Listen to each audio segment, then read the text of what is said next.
ये कहानी है ट्विशा शर्मा की, फॉर्मर मिस पुणे, नोएडा की एक एम्बिशियस, एजुकेटेड लड़की, जिसने मॉडलिंग की, कॉर्पोरेट जॉब की और फिर प्यार के चक्कर में शादी करके भोपाल शिफ्ट हो गई। सब कुछ परफेक्ट दिख रहा था।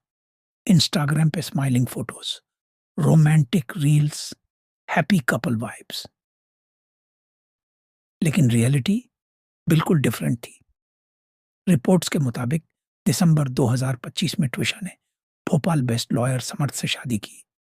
सिर्फ कुछ ही महीने हुए थे। 12 मई 2026।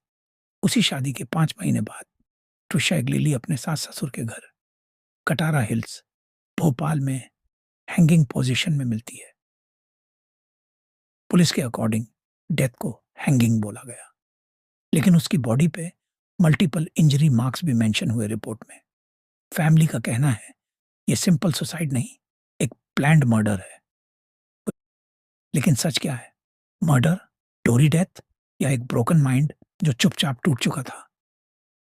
डेथ से कुछ दिन पहले ट्विशा ने अपने क्लोज फ्रेंड को एक मैसेज भेजा।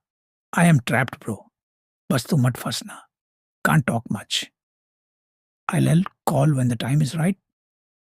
सोचो, एक लड़की जो सबको स्ट्रांग, हैप्पी, ग्लैमरस लगती है, अंदर से ये लिख रही है I am trapped.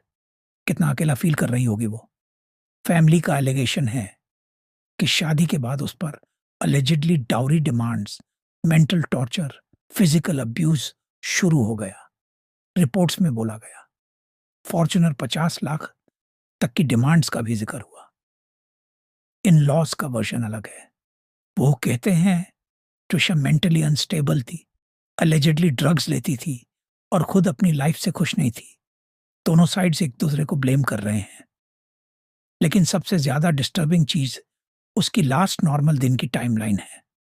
12 May afternoon, CCTV के टाइम स्टैम्प के हिसाब से अराउंड 3:12 PM ट्विशा एक ब्यूटी सैलून में एंटर करती है।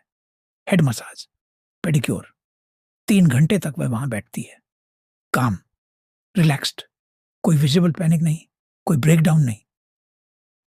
सोचो, कैमरा पे वो बिल्कुल नॉर्मल दिख रही है, जैसे लाइफ बिल्कुल ठीक है, जैसे कुछ बुरा होने ही नहीं वाला।